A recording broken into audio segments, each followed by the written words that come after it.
Sorry to keep you waiting. Complicated business. Complicated. Thank you very much.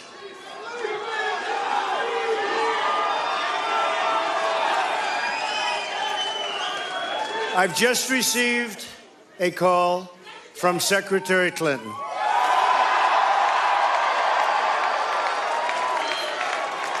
She congratulated us, it's about us, on our victory. And I congratulated her and her family on a very, very hard-fought campaign. I mean, she fought very hard.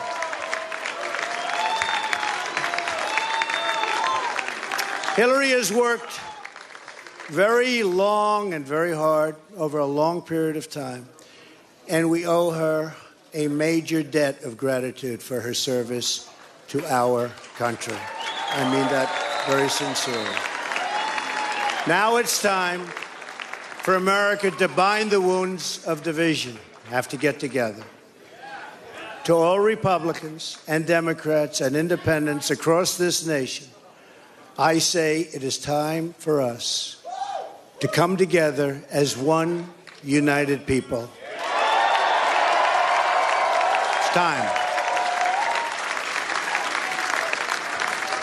I pledge to every citizen of our land that I will be president for all Americans, and this is so important to me.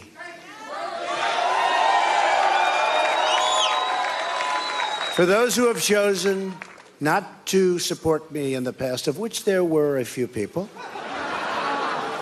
I'm reaching out to you for your guidance and your help so that we can work together and unify our great country. As I've said from the beginning, ours was not a campaign, but rather an incredible and great movement made up of millions of hardworking men and women who love their country and want a better, brighter future for themselves and for their family. It's a movement comprised of Americans from all races, religions, backgrounds, and beliefs who want and expect our government to serve the people, and serve the people it will.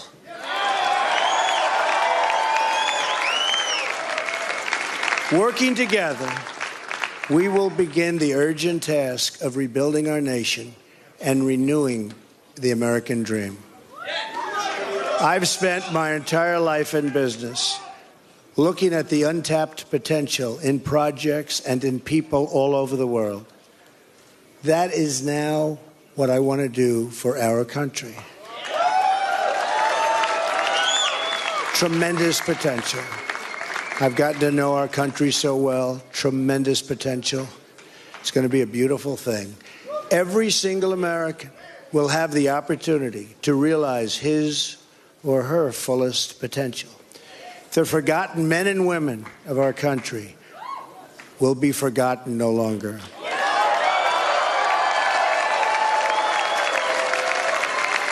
We are going to fix our inner cities and rebuild our highways, bridges, tunnels, airports, schools, hospitals. We're going to rebuild our infrastructure, which will become, by the way, second to none. And we will put millions of our people to work as we rebuild it. We will also finally take care of our great veterans.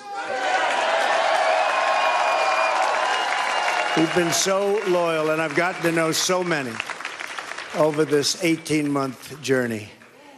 The time I've spent with them during this campaign has been among my greatest honors. Our veterans are incredible people.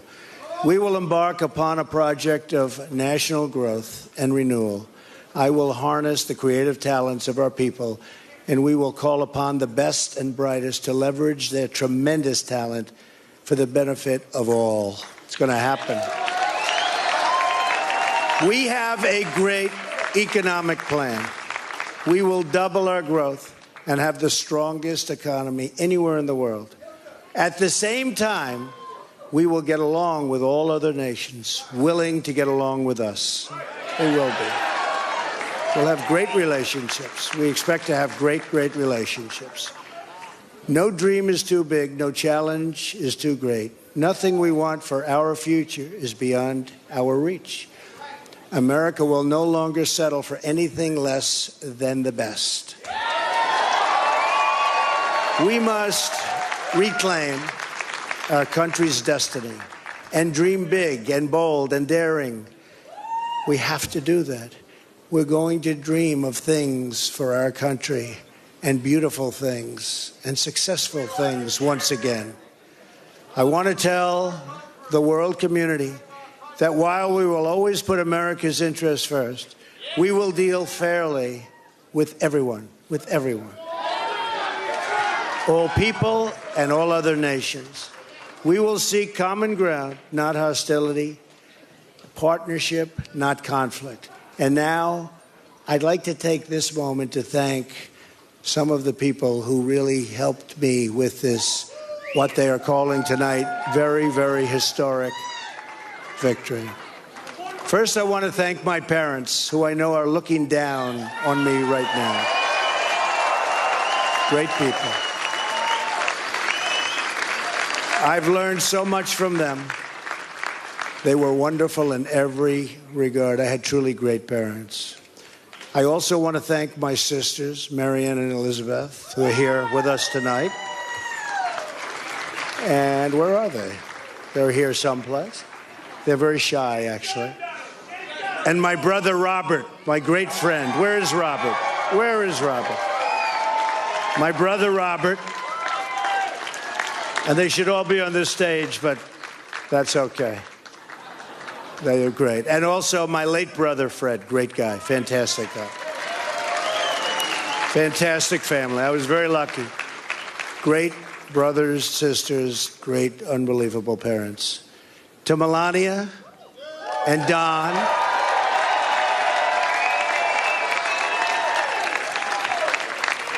And Ivanka. And Eric. And Tiffany. And Barron. I love you and I thank you, and especially for putting up with all of those hours. This was tough. This was tough. This political stuff is nasty and it's tough. So I want to thank my family very much. Really fantastic. Thank you all.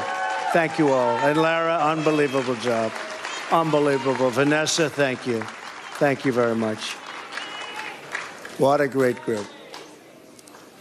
You've all given me such incredible support, and I will tell you that we have a large group of people. You know, they kept saying we have a small staff. Not so small. Look at all the people that we have. Look at all of these people. And Kellyanne, and Chris, and Rudy, and Steve, and David. We have got tremendously talented people up here, and I want to tell you, it's been very, very special. I want to give a very special thanks to our former mayor, Rudy Giuliani. Unbelievable. Unbelievable. He traveled with us and he went through meetings. And see that Rudy never changes. Where's Rudy? Where is he? Rudy. Governor Chris Christie, folks, was unbelievable.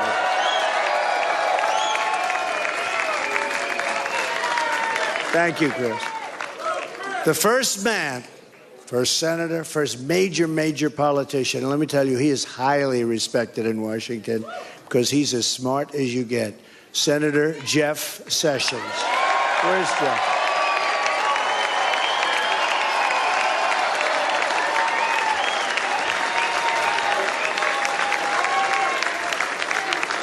Great man. Another great man, very tough competitor. He was not easy. He was not easy. Who is that? Is that the mayor that showed up? Is that Rudy? Oh, Rudy got up here. Another great man who has been really a friend to me. But I'll tell you, I got to know him as a competitor because he was one of the folks that was negotiating to go against those Democrats. Dr. Ben Carson. Where's Ben? Where is Ben?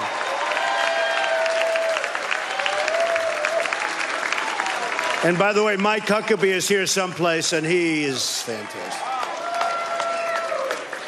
Mike and his family, Sarah, thank you very much. General Mike Flynn.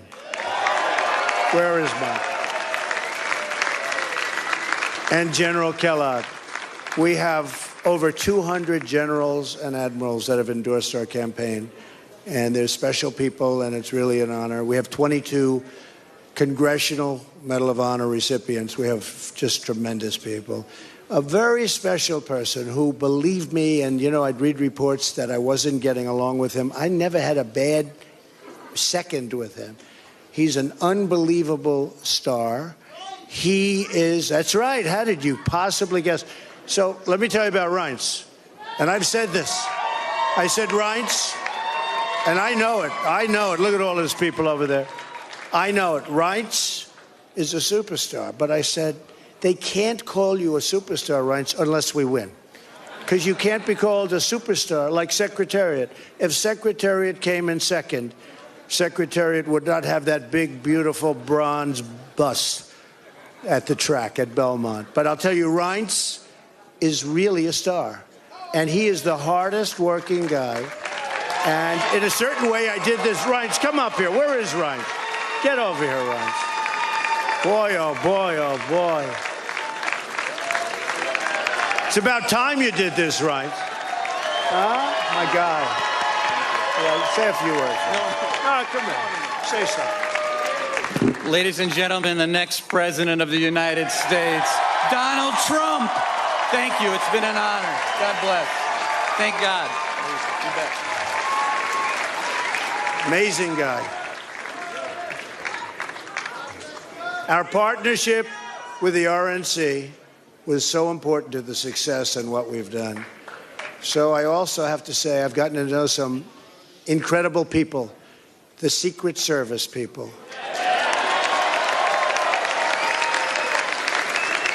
They're tough, and they're smart, and they're sharp, and I don't want to mess around with them, I can tell you. And when I want to go and wave to a big group of people and they rip me down and put me back down in the seat. But they are fantastic people, so I want to thank the Secret Service.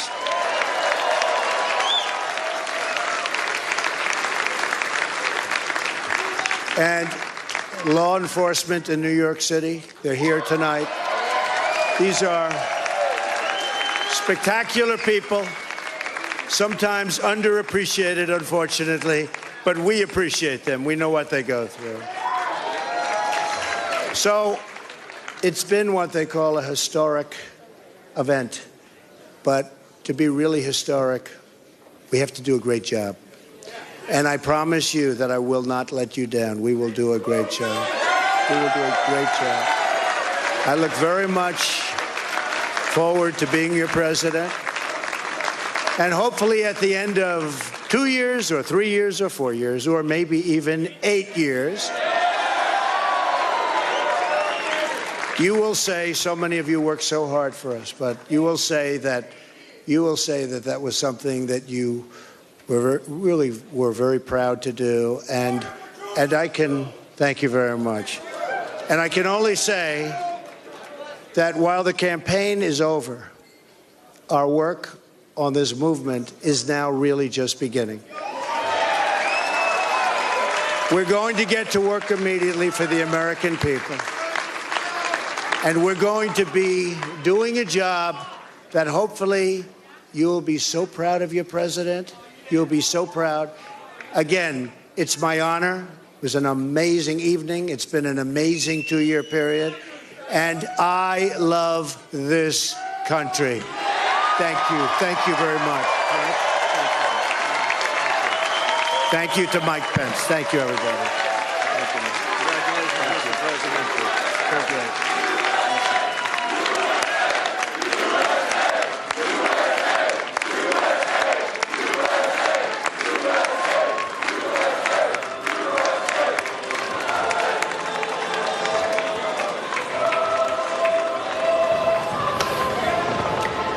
There you have it, folks. History made here in the early morning hours of November 9th, 2016.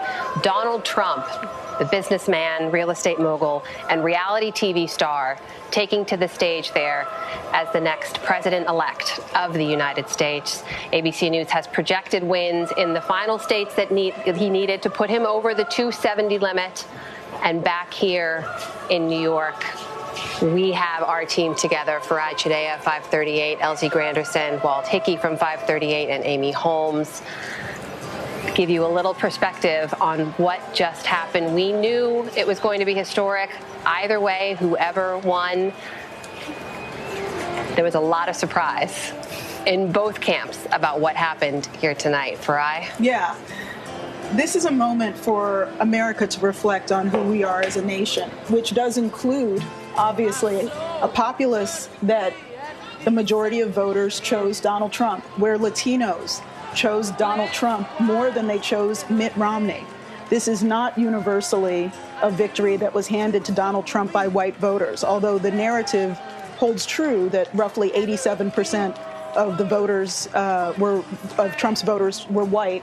It was not universally a coalition of whites, and in Florida in particular, where the Latino vote was particularly strong for Donald Trump, 37%. I think that helped Donald Trump carry the presidency.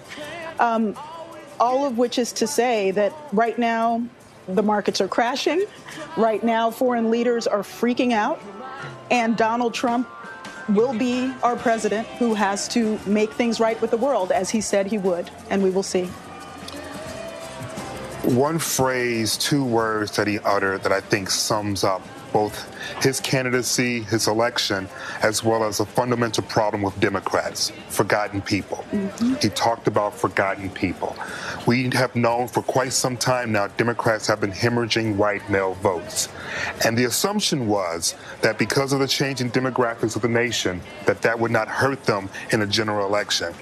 I think we now know that theory is false, that they cannot simply rely upon a message that only appeals to minority voters, perhaps people in the LGBTQ community, but they need to have a message that is more resonant with white males, white females, and those who are not in college. This is a huge slap in the face in terms of all the people who thought that this white part of the population was dying off and that all you had to do was appeal to minorities. This is back to the drawing board for Democrats, and it's going to be really interesting to see what happens in the coming days in terms of the rhetoric that comes from both the Clinton campaign, but also just Democrats at large.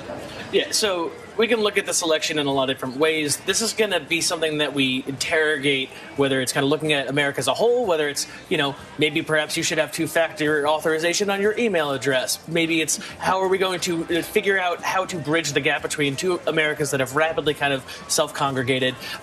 This question is going to take years to handle. So here's to a start of that. I think it's so telling and so fitting just by the song that Donald Trump has chosen. You can't always get what you want, but maybe you'll get what you need. Same one as the RNC. But that he gets it, that there are a lot of people who didn't get what they wanted tonight. And he's hoping, as he said, that they will come to believe that they got what they need. Time will tell on that. I thought it was fascinating when he said,